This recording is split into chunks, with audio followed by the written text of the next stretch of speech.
घायल शेरनी की तरह दिल्ली पहुंची ममता बनर्जी बंगाल के हितों के लिए, बंगालियों के लिए एक बड़ा फैसला भी एडवोकेट के रूप में लेकर के चली गई। और जैसे ही सुप्रीम कोर्ट के अंदर वो दलील दे रही थी और एक पर एक दलील उन्होंने दिया, तो ये इतिहास अपने आप में रच गया कि एक सिटिंग मुख्यमंत्री जो पहली बार अपने केस के लिए, अपने स्टेट के लिए सुप्रीम कोर्ट के अंदर लड़ी, और ऐसा लड़ी कि महज लड़ी ही नहीं, अपने स्टेट के लिए और पश्चिम बंगाल के लिए एक फैसला भी लेकर आई। वो फैसला, वो फरमान जो सुप्रीम कोर्ट सीजीआई ने सुनाया, इसको लेकर सिब्बल से लेकर सिंघवी तक हैरान है कि आखिर ममता बनर्जी ने केस कैसा लड़ा। हमने देखा कि जो दूसरे राज्य हैं उसके मुख्यमंत्री हैं, जो विपक्ष के ईडी सीबीआई से परेशान है, वो सिब्बल और अभिषेक मनु सिंघवी जैसे वकील को रखते हैं, लेकिन ममता बनर्जी ने खुद फैसला किया कि ये केस हम खुद लड़ेंगे, और अच्छा नतीजा भी देखने को मिला।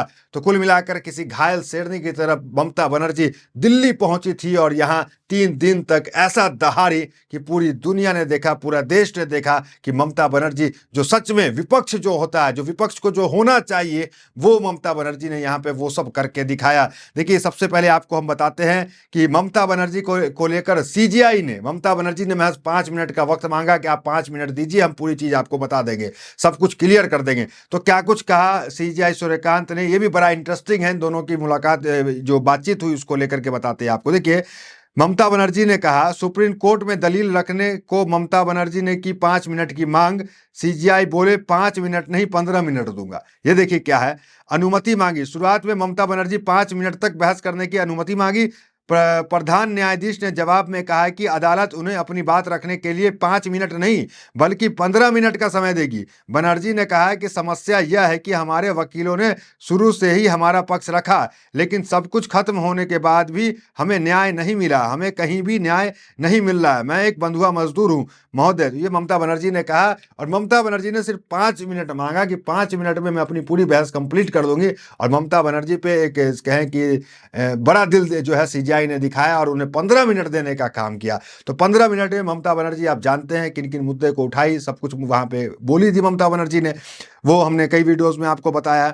अब आपको हम बताते हैं कि जो एक हम कह रहे हैं कि महज केस वो नहीं लड़ी, जिस तरीके से सिब्बल लड़ते, जिस तरीके से बाकी अभिषेक मनु सिंघवी लड़ते, दिग्गज वकील, तो वो उनके लड़ने के बाद भी सुप्रीम कोर्ट वहीं पहुंचता जो ममता बनर्जी के लड़ने के बाद पहुंचा। तो तारीफ ममता बनर्जी की हो रही है, कहीं कि ममता बनर्जी तो 2003 में आखिरी बार प्रैक्टिस की थी, फिर उसके बाद अभी जाके 2026 में वो सुप्रीम कोर्ट के सामने खड़ी थी।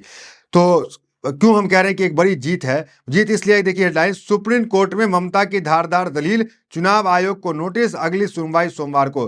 तो चुनाव आयोग को जो है नोटिस दे दिया गया है। सुप्रीम कोर्ट ने क्या क्या कहा, पॉइंट वाइज पॉइंट आपको बताने का काम करते हैं, जरा देखिए। राज्य सरकार को बंगाली भाषा समझने वाली अधिकारियों की सूची उपलब्ध करानी चाहिए। दूसरा, उन्होंने कहा, चुनाव आयोग को नाम में मामूली गलती के कारण किसी को भी बाहर नहीं करना चाहिए। तो ये एक बड़ी जीत पश्चिम बंगाल के लिए, ये एक बड़ी जीत जो है ममता बनर्जी के लिए है। देखिए, ममता बनर्जी के कैरियर से भी जुड़ा हुआ मामला था। इतना बड़ा रिस्क ममता कैसे ले ली, ममता ही जानती होंगी। क्योंकि अगर ममता बनर्जी ये केस हार जाती, इस केस में पॉजिटिव रिस्पॉन्स उनके पक्ष में नहीं रहता, तो ममता बनर्जी को एक लूजर के तौर पर जो है बीजेपी प्रोजेक्ट करती।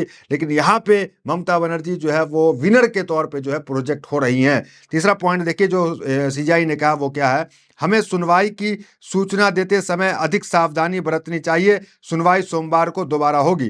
तो कुल मिलाकर डेट आगे एक्सटेंड कर दिया गया, लेकिन नसीहत जो है इलेक्शन कमीशन ज्ञानेश कुमार को जरूर दिया गया कि भाई आराम से, वहां परेशानी ना हो। ये तमाम बातें उन्होंने कहा। आगे मुख्यमंत्री का तर्क क्या है, फिर से एक बार दोहरा देते हैं।